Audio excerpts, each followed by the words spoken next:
Britain के प्रधानमंत्री की रेस में ऋषि सुनक विदेश सचिव लिज ट्रस के मुकाबले पिछड़ते नजर आ रहे हैं। टोरी वोटर्स के ताजा सर्वे के मुताबिक विदेश सचिव लिज ट्रस ने ऋषि के खिलाफ मजबूत बढ़त बना ली है। बुधवार को जारी हुए कंजर्वेटिव होम सर्वे का परिणाम लगभग वही रहा जो बीते महीने था।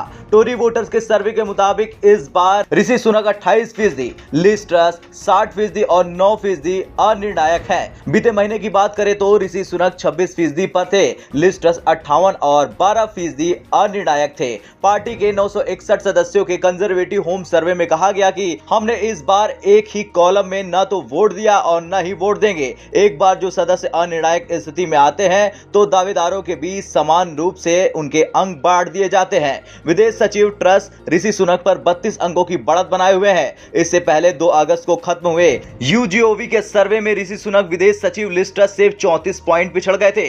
यूजीओवी द्वारा किए गए सर्वे में करीब ब्रिटेन के नए पीएम के तौर पर लिज ट्रस को अपनी पसंद बताया था। ब्रिटेन में बोरिस जॉनसन ने पीएम पद से इस्तीफा दे दिया था। अभी ब्रिटेन में कंजर्वेटिव पार्टी की सरकार है। ब्रिटेन में कंजर्वेटिव पार्टी के नेता का चुनाव 2 चरणों में होता है। पहले चरण में पार्टी के सांसद वोट देते हैं। वोटिंग की प्रक्रिया तब तक चलती रहती है जब तक 2 उम्मीदवार न रह जाए। इस बार 5 चरणों में वोटिंग है। इसके बाद 2 उम्मीदवार ऋषि सुनक और लिज ट्रस आखिरी रेस में रह गए हैं। खास बात यह है कि इन सभी 5 चरणों में ऋषि सुनक सांसदों की पहली पसंद रहे।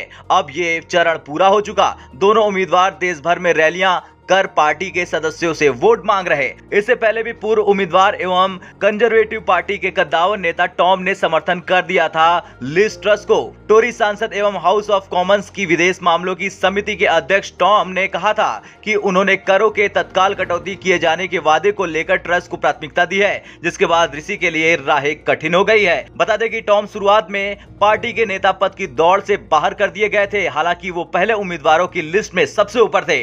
टॉम का समर्थन ऋषि सुनक को न देना अपने आप में ही कई बड़े सवाल खड़ा कर रहा, क्योंकि एक तो वो ब्रिटिश सेना में सैनिक भी रह चुके और दूसरी बात यह कि पार्टी के साथ साथ देश के कद्दावर नेताओं में वो गिने जाते हैं। इसलिए कहीं ना कहीं उनका ये खेल मायने रखता है। टॉम ने कहा कि टेलीविजन पर सीधे प्रसारण वाली बहस में उम्मीदवारों को देखने के बाद वो इस नतीजे पर पहुंचे कि ट्रस का समर्थन किया जाना चाहिए। लिज देश में और विदेश में सदा ही ब्रिटिश मूल्यों के लिए खड़ी रही। उनके हाथों में नेतृत्व रहने पर वो बेशक देश को कहीं अधिक सुरक्षित बनाने की प्रतिबद्धता के साथ आगे बढ़ेंगी। दोनों ही उम्मीदवार बेहद खास हैं और दोनों में जबरदस्त प्रतिभा है, लेकिन ट्रस कुछ मामलों में सुनक से आगे हैं। खैर, ब्रिटेन में अगला प्रधानमंत्री कौन होगा इसका ऐलान तो 5 सितंबर को किया जाएगा, लेकिन जिस तरीके से इस भारतवंशी ने ब्रिटिश प्रधानमंत्री पद का चुनाव लड़ा और हिम्मत के साथ खुद को इस रेस में नंबर 1 तक ले आए, वो काबिले तारीफ है। ब्यूरो रिपोर्ट, भारत तक।